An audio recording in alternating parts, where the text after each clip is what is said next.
Hello guys, so magbibigay lang ako ng video reaction dun sa nangyari nga na may isip ba yung ilaw. So ganito yung nangyari nung time na yon.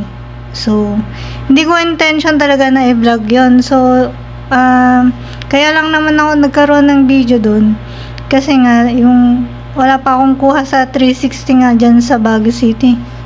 So yung last time kasi na pagpunta ko ng Baguio City is low bat yung 360. So kita naman doon sa video na ang tagal kong naka-record nga doon sa stoplight. So pinutol ko yun. So sakto naman yung pinutol ko yung video, doon naman nakita yung nag-jaywalking nga na binabash nga ako doon na pwede nga daw kasing dumaan doon yung mga senior. So okay naman sana kung yun, nagpasi sana sila sa enforcer. So, yung dumaan sila sa harapan namin, so okay pa rin kasi naka-stop nga kami. Kahit dito sa gilid ko is may nakalagay na jaywalking nga. So, ang problema lang kasi, yung time na yun na dumaan siya sa harap namin, naka-stop kami, yung enforcer naman nakatalikod. So, hindi siya nakita. Kaya nung sakto naman na tatawid nga siya dun sa kabila nga, nakago kasi yung mga sasakyan doon. So saktong na-stop ko yung video doon, hindi ko na videohan doon. Hinabol siya ng enforcer doon. So yun. Kasi pwede naman siyang tumawid doon kung magpapa-assist nga siya sa enforcer. So yun, kesa nakikipagpatentero nga siya doon. So yun lang naman ang concern. So yun, ewan ko bakit madami nagbabash akin about doon. So sabi nila is pag senior nga daw pwede naman siguro kung naka-stoplight nga. So yun, dalawa sila dun magkasalubong na tumawid. Yung isa hindi naman senior yun, siguro pasaway lang talaga. So yun, sana ma-improve nga yun. Kasi dito sa San Fernando yung ilalim ng overpass is may pedestrian lane doon para sa mga elder and mga yun nga, may magbibigat ang daan. So doon naman is magpapa-assist ka rin sa enforcer, may nag-a-assist doon kapag tatawid, kapag hindi mo kaya nga doon sa overpass. So yun lang naman ang concern ko doon kung bakit nilagyan ko ng no jaywalking. So yun nga. Tapos yung concern ko naman dito kung bakit yun, marami nga nagbabash sa akin. Siguro dahil nga dun sa pinangbansag ko nga na bentong. So yung ang kwan naman ng bentong, kung bakit ko siya tinawag na bentong is nung nahuli nga niya ako, tas papunta nga ako ng Atok, may nakakwentuhan nga ako doon na na-share ko nga din bakit ako nahuli, ganyan, sobrang inis ko. Tapos pinanood ko sa kanya yung video, hindi rin niya magets kung bakit ako nahuli dahil yun nga, mali nga daw yun. Dapat hindi niya ako pinasa sa ibang enforcer para tiketan. So mali yung inasal niya doon sa akin, yun lang. Yun, tas nung nakita nga niya, sabi niya kamukha naman ni Bentong. Sabi ganun. Oo nga no, kaya yun yung siya din nag-push sa akin na i-upload nga daw yung video para maging lesson nga sa mga traffic enforcer na public servant na hindi marunong gumalang sa atin, kasi taxpayer nga naman tayo, tapos sila is public servant. Dapat hindi sila ganun umasta ng mga ganung ugali sa atin, kasi dapat mahinahon nga naman. Pwede naman kasi niyang i-explain kung bakit ako nahuli, ganun. Wala namang kaso sa akin yun lang kasi yung pinag-attitude niya sa akin medyo below lang talaga. So yun lang ang ko doon. So nagbayad naman ako kahit na hindi ko yun nga, hindi ko magets kung bakit. Sabi ko nga nung kay sir, kasi nung hinuli niya ako, tanong ng tanong, sabi ko may isip ba daw yung ilaw. So kita naman sa video na nagtataka talaga ako bakit yun yung ugat. Una niyang sinabi may isip ba ilaw, sabi ko sir nakago naman. So hindi ko talaga siya napansin kasi nung nandun kami sa crossing nga, yung nung nandun nga kami sa center nga, dun sa crossing, yung traffic enforcer dun is naka-guide lang din siya sa traffic flow nga. So, hindi siya salungat. Kumbaga, na-assist lang kami. Pag go, pinapago niya yung mga sasakyan. Pag naka-red, yun naman, naka-stop lang. Andun lang siya. Maka-guide sa amin. Kaya nung pagkatawid namin nun, split seconds lang kasi yun eh. Kumbaga, mga 5 seconds nandun ka na sa isa pang, yun nga, kung saan ako nahuli. Kaya, huli na tsaka lalo, hindi rin siya nakatingin sa amin, naka-focus nga siya dun sa may, sa crossing nga, yung galing ng Session Road. So, tas, nakatalikod siya. So, ang iniisip ko naman is, yun nga, go lang kasi nga naka-green light. Kaya nagulat ako nung bigla niya akong hinarang at pina-stop nga. Pinapago niya pala yung naka-stoplight na galing ng Session Road. So, kung ganun gagawin niya, yun nga, magsasabong-sabong talaga kami kasi yung isang traffic enforcer is nakasunod lang siya sa flow ng traffic light, tapos siya is iibahin niya. So, yun lang naman. So, humingi naman ako ng sorry sa kanya, di kami nagkaintindihan. Yun lang naman ang pinapoint ko doon. Kung mali ako, yun, humingi naman ako ng sorry, pero siya kasi imbis na, yun nga, nagpa-interview siya, imbis na maghingi ng sorry dun sa pagsigaw niya sa akin is nagdadahilan pa siya na kaya daw ako sinigawan dahil nga daw naka-helmet ako. Yun lang naman, yung pag-acknowledge din sana ng mali. Yun lang ang pinupoint ko doon. So, nangyari na kasi yan eh, nabayaran ko na yung pagkakamali ko man na violation. Sana yun din naman, ma-acknowledge din nila yung pagkakamali, yung pagkukulang din nila. Kasi nakakalito talaga yung ganun. Lalo, turista nga lang, di ba? Napadaan lang sa lugar na yun. Hindi naman na-expect na yung mga enforcer pala is may sarili silang rules. Hindi sila bati ng ilaw. Sana kung maglalagay ng enforcer dun is visible na lang sila sa daan and magsuot na lang sila ng gloves na yung reflectorize para malayo pa lang makita na. Kasi kung magbe-base nga lang naman kasi talaga sa traffic light, yun, medyo nakaka-confuse siya. Yun lang naman. Kasi para sa akin nga mas okay na yung traffic light kaysa may enforcer eh. At least naka-automatic na yun sa isip mo na pag-stop, go, ganun, di ba? Nakakatulong naman sila, pero yun nga lang, confusion kasi pag ganun. So, sana magawa na ng paraan na nag-handle sa Baguio City yung ganun. May kulang nga daw na aparatos para magkaroon ng switch nga. Yun lang naman. Wala naman akong problema. Hindi ko naman kayo mga taga Baguio City. So, yun. Sorry kung kung galit na galit kayo sa akin, ganun. Hindi niya naintindihan yung side ko. So, try nyo rin namang intindihin both side. Hindi yung porket kababayan nyo is yun na yun. So, yung mga nagko-comment na hindi daw ako nag-exam. So, common sense naman na din kasi yun, di ba? So, hindi porket nasa exam naman yan is kailangan din ng mo. So, alam ko naman yan. Alam ko naman pag may enforcer, susundin. Yun nga lang kasi pagkakamali. Hindi ko nga siya napansin. Nakita ko man siya pero hindi ko na-expect na iibahin niya yung takbo ng traffic light nga. So, depende nga lang din ako sa flow ng traffic light. And then, ikli lang kasi nung distance talaga kasi nun eh. So, isang harangkada mong ganun. Although, nakita ko nga na junction siya, pero nakita ko kasi naka-stop sila.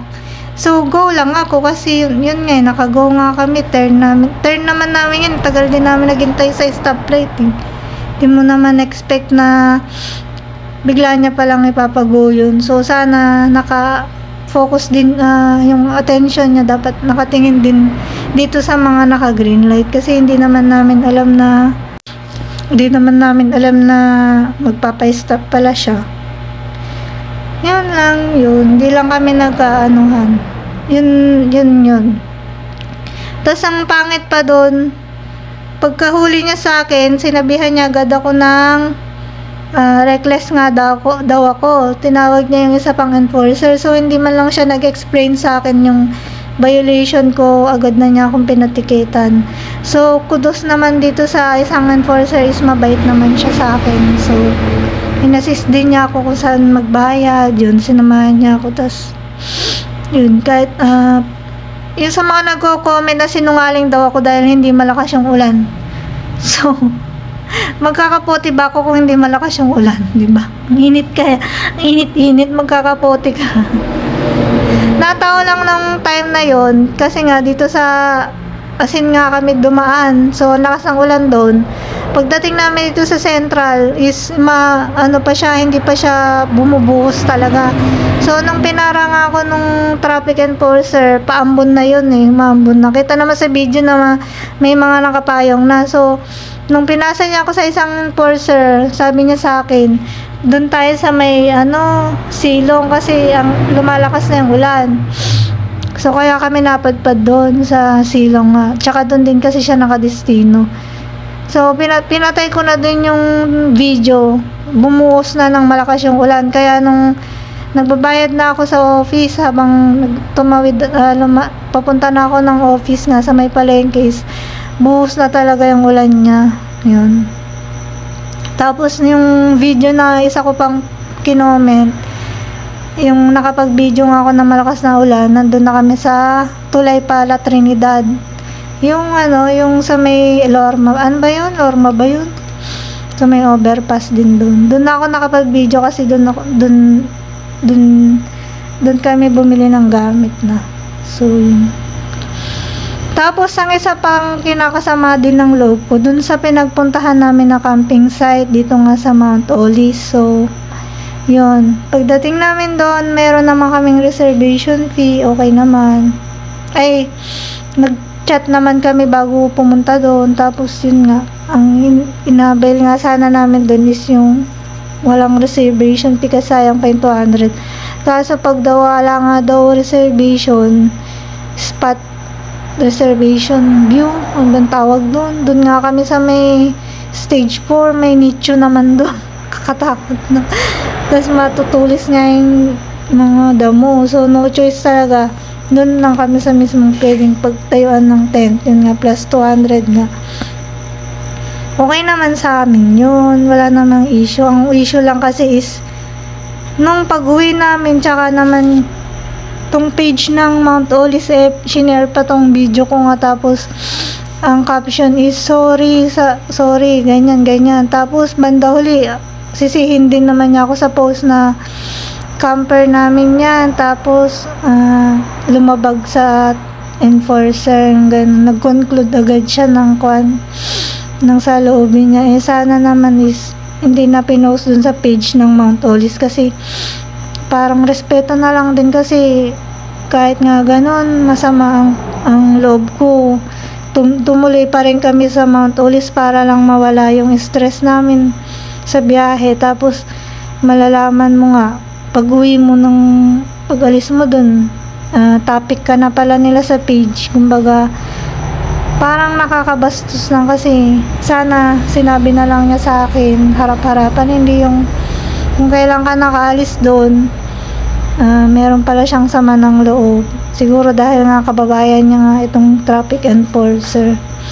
So, hindi ko rin masisi, pero yun lang talagang kinasama ng loob ko. Kaya ako nag-comment din sa shinare niya na video. Siguro right ko naman din yun na mag-feedback nga. Yun nga. Sabi ko nga dyan nga sabi ko kahit malangaw, at malayong CR, hindi ko sinasabi, hindi ako nagsasabi ng negative feedback sa inyo. Tapos ako, kung kailan nakatalikod, doon naman pala kayo magsasabi sa akin.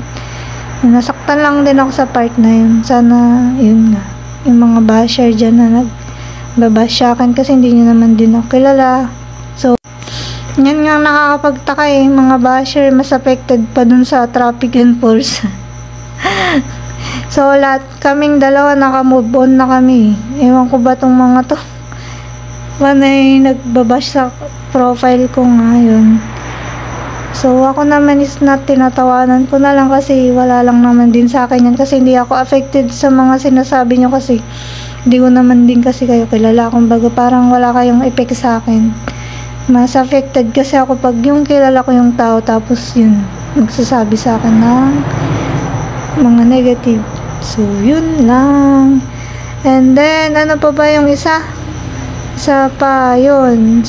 Dito nga dahil sa naging trending akong, dito ako nakikilala yung mga totoong kaibigan, mga may concern and through PM, ganyan.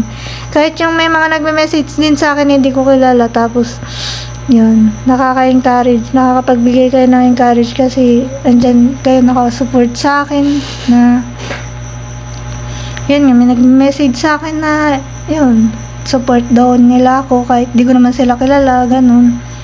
So, may nag-message din na masasama, masasakit. Meron yung nagsasabi na ni-report na daw ako sa LTO, ganyan, buti nga sa'yo, ganun. Kung anong sinesend na mga screenshot ng rules, traffic rules. Alam ko naman yun eh. Hindi nyo na kailangan explain. Yun lang.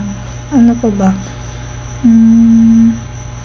Ngayon yung for the views, ganon. Hindi naman ako for the views kasi kung for the views ako kasi tingnan nyo, naglagay sana ako ng logo ko.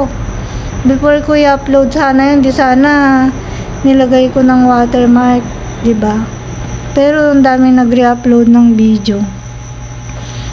Okay lang naman sa akin. Kahit nga nagko-comment ako sa video nyo na sana i-credit naman ako kasi ako yung owner. Wala lang din, snub lang sila. Diba? Sila nga yung million views eh. Diba? Di sana nagreklamo na ako. Ganun, kung for the views ako. Tsaka maisip mo pa bang mag for the views? Masama na ang loob mo, magpo for the views ka pa ba? Yan lang. So, yun. Peace na lahat. Move on na, guys. 1 week na yan, oh. 1 week na yan. Huwag na kayong move on na. Kakalimutan nyo na yung Pogo issue dahil sa akin eh. Yan lang po. Salamat sa mga nakakaintindi at sa mga nagpatuloy na nagbabash sa akin. Grabe lahat ng video ko eh. Binabash pa. Pangit daw ako. Sorry naman. Kung pangit ako, wala na akong magagawa doon. Kung may diba? Sorry naman. Pati boses ko, nagagalit kayo sa boses ko. Sana all. Pati Mio ko dinadamay nyo. Pang deliver lang daw ng karne sa palengke. Di wow. Yun lang po, peace na po tayo. So kami ng enforcer, okay naman kami. Kayo lang naman kasi nag-aaway-aaway dyan. Yan lang guys. Peace na tayo. Peace.